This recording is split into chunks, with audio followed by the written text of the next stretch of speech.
குட்டி இளவரசனோட வீரமான கதைய கேட்கலாம். ஒரு அழகான ராஜ்யத்துல ஒரு சின்ன இளவரசன் இருந்தான். அவன் இன்னும் ரொம்ப சின்ன பையன்தான்.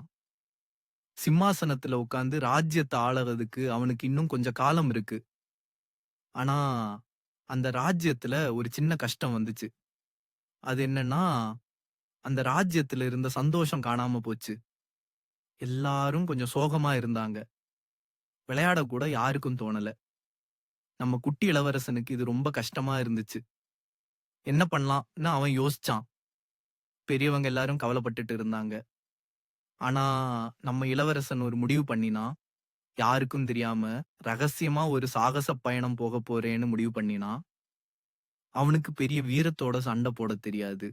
ஆனா, அவன்கிட்ட புத்திசாலித்தனமும், எல்லார் மேலயும் அன்பும் இருந்துச்சு. அவன் தன்னோட அழகான சின்ன உடைகள போட்டுக்கிட்டு, மெதுவா அரண்மனைய விட்டு வெளிய வந்தான். வழியில அவனுக்கு நெறைய பேர பார்த்தான். எல்லாரும் கவலையா இருந்தாங்க. நம்ம இளவரசன் அவங்க கிட்ட மெதுவா பேசி அவங்க கஷ்டத்த கேட்டறிஞ்சுகிட்டான். சந்தோஷத்தை யார் எடுத்துட்டு போனான்னு அவன் யோசிச்சுட்டே நடந்தான். கொஞ்ச தூரம் போனதும் அவனுக்கு ஒரு குட்டி பூதம் கண்ணுக்கு தெரிஞ்சான். அந்த பூதம் தான் ராஜ்யத்தோட சந்தோஷத்தை திருடி வச்சிருந்தது. ஆனா அந்த பூதம் ரொம்ப பெருசா பயங்கரமா இல்ல. அது ஒரு சின்ன குறும்புக்கார பூதம். நம்ம இளவரசன் பயப்படல.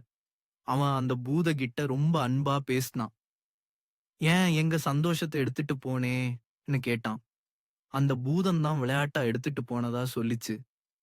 நம்ம இளவரசன் அந்த பூதகிட்ட கெஞ்சி ராஜ்யத்தோட சந்தோஷத்தை திருப்பி கொடுக்கும்படி கேட்டான். தன்னோட புத்திசாலித்தனத்தாலையும் அன்பான பேச்சாலையும் அந்த குட்டி பூதத்தோட மனச மாத்திட்டான். பூதமும் தான் திருடி வச்சிருந்த சந்தோஷத்தை திருப்பி கொடுத்துடுச்சு. உடனே ராஜ்யம் பழையபடி சந்தோஷமா மாறிடுச்சு. எல்லார் முகத்திலையும் சிரிப்பு வந்துச்சு.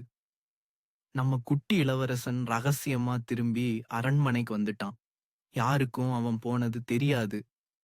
ஆனா, அந்த ராஜ்யத்துல சந்தோஷம் திரும்பி வந்துடுச்சு.